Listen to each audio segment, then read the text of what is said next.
Hi, my name's Phil. I like talking about politics. So, is former Reform UK MP Rupert Lowe joining the Conservative Party? I mean, we've seen defections from the Tories to Reform. This would be a first in the opposite direction, wouldn't it? Now, although Lowe has not actually joined the Conservative Party, he is teaming up with them. He's accepted from them one of their seats on a select committee of Parliament. It's a very interesting move from both Lowe and Badenoch and is worth some discussion. But first, for daily news and politics, please click the subscribe button to stay notified. So select committee positions are highly prized. They exist to scrutinise ministers directly. The Conservatives have given Rupert Lowe, elected for Reform UK but currently independent, a seat on the Public Accounts Committee. Now, for the Tories, this is a big one. They have given their spots to MPs outside the party before on select committees, which is very odd, but they have done it. But this committee is a strange one to sacrifice. This is the committee which scrutinises government spending. Why would the Conservatives give a seat on this committee to someone who is not in their party?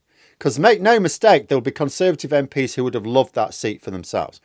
Remember last year when Lee Anderson, as a newly elected Reform UK MP, was whining he couldn't get a seat on the select committee himself. Yes, in theory, it's extra work for no money because only the chair gets paid extra for it, but it offers a lot of fringe benefits. The MP on the committee gets a higher profile with which to get themselves some publicity, either via their own platforms or mainstream outlets. They get access to documents which could be useful to them. On the face of it, this is Kemi Badenoch saying Rupert Lowe would do the job better than any of the MPs she has in her party that would have been available. And Rupert Lowe is effectively teaming up with the Conservatives in Parliament here, even if he's not taking the party whip. So what are the pros and cons for each in doing so? Well, let's begin with Rupert Lowe. See, he seems to be well liked by the Reform UK core.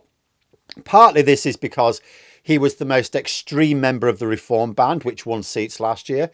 Where Farage tried to moderate certain messages and associations in order to strategically appeal to a wider audience, Lowe was happy to placate only the core.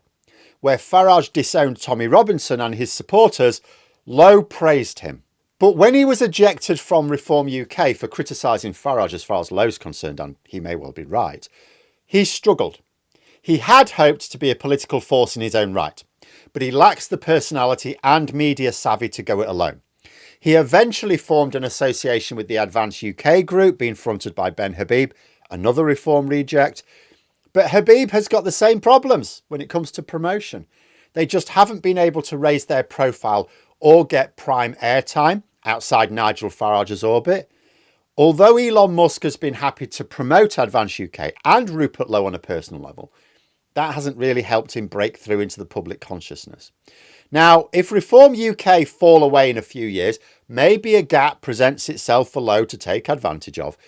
But right now, he clearly doesn't have the skills or the plan to grow his own orbit. It cannot be said he doesn't have the resources. He's very wealthy. He's in Parliament. He has a social media platform owner backing him.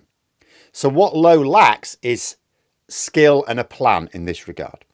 On the current trajectory, he will bumble his way to 2029, then he'll lose his seat, probably to Reform UK. That'll be that. He will then be relegated to the role of bog-standard racist grandpa. Accepting this seat gives him the opportunity to raise his profile with an official capacity to scrutinise government spending, something he loves to do, and raises the possibility he might join the Conservatives proper and give them a fighting chance at the next election in his own seat. He has been reasonably canny as an MP locally. He donates his salary to charity, which is seen by many locals as an altruistic move rather than a tax fiddle. He's also well known and liked amongst many of his core voters. Under the banner of the Conservatives, he could actually stand a fighting chance of retaining his seat. But what do the Conservatives gain from it? Other than the possibility of a viable candidate for Great Yarmouth in 2029, assuming that because at the moment he's not joining them, but he is working with them and assuming at some point he goes, yeah, okay, I've got my better chance with you. Rupert Lowe is a bit of a risk for the Conservatives. I don't think Lowe is risking much by taking the seat himself. It might raise questions about working with the Tories, but he hasn't had to openly sacrifice anything for this seat. He still gets to be his own person. He gets to say whatever he wants to say. He's not subject to Conservative Party discipline or policies. But the Conservatives are risking some things. First, Badenoch has deprived her own MPs of the chance to occupy a seat, which would be very useful for promoting themselves to their own voters at the next election. There's nothing the Tories love more than scrutinising accounts, as long as it's not their accounts, of course. It plays very well to the crowd. Conservative supporters, after all, think that public spending is awash with wasteful behaviour, especially when Labour are in town, right? Badenoch has basically told her otherwise committeeless MPs that they're too shit to do the job right, that Lowe would be better at it.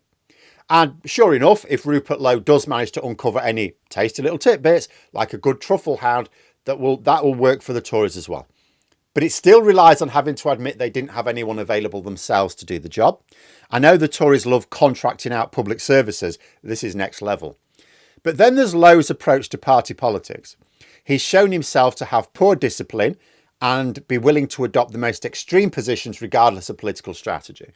Lowe, after all, was considered too extreme by Nigel Farage.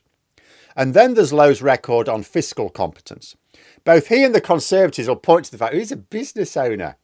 But Labour can point to the fact, yeah, he's also owned businesses that went bust. Like Donald Trump has a cheat claiming he can run the economy on the basis of owning businesses when he made casinos, otherwise known as licenses to print money, go bust. Nepo babies owning businesses doesn't prove any sort of acumen. If you are wealthy, you are living inside a system which is designed to make sure that wealth grows almost regardless of any skill on your part.